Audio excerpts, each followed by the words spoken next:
আগামীর বাংলাদেশের কাণ্ডারি আমাদেরই শিক্ষার্থীরাই। আজকে আমাদের যে শিক্ষা পদকের অনুষ্ঠান ধারাবাহিকভাবেই এটি বছরের পর বছর ধরে চলে আসছে।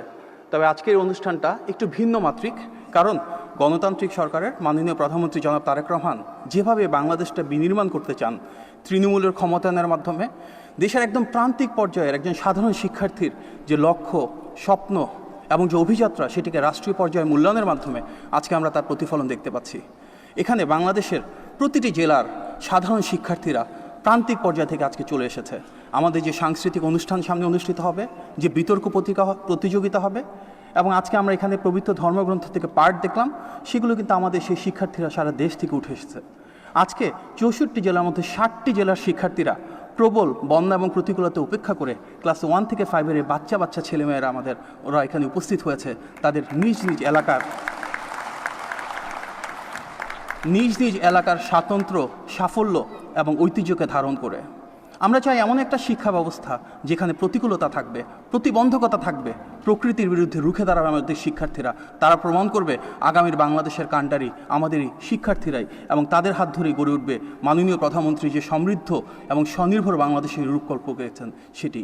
মাননীয় প্রধানমন্ত্রী দীর্ঘদিন ধরে এমন একটি বাংলাদেশের স্বপ্ন আমাদের সামনে উপস্থাপন করেছেন, সুনির্দিষ্ট এবং সুবিস্তৃত লক্ষ্য দেখিয়েছেন, যেটি আমরা নির্বাচনী পথযাত্রায় দেখেছি, যেটা দেখেছি নির্বাচনী ইশতেহারে। এবং তার একটি প্রাথমিক ধাপ হিসেবে আজকে প্রায় 65,000 স্কুলে একসাথে আমরা বৃক্ষরোপণ করেছি, প্রায় 2 লক্ষ বৃক্ষ। এই বৃক্ষরোপণেই সমাপ্ত হবে না, আমাদের শিক্ষার্থীরা স্কুলে এই বৃক্ষগুলোকে পরিচর্যা করবে। আমরা চাই এমন একটা শিক্ষা ব্যবস্থা যেখানে মানবিক মূল্যবোধ থাকবে, যেখানে তারা সুনাগরিক হিসেবে গড়ে উঠবে, এবং যেখানে তাদের ভ্যালুজ এবং প্রিন্সিপালস তৈরি হবে, যার কারণেই কিন্তু তারা বাংলাদেশের যে পতাকা সেটি আমাদের বাংলাদেশের ভূখণ্ড ছাড়িয়ে সারা বিশ্বে প্রসারিত করবে, আরও উঁচুতে নিয়ে যাবে।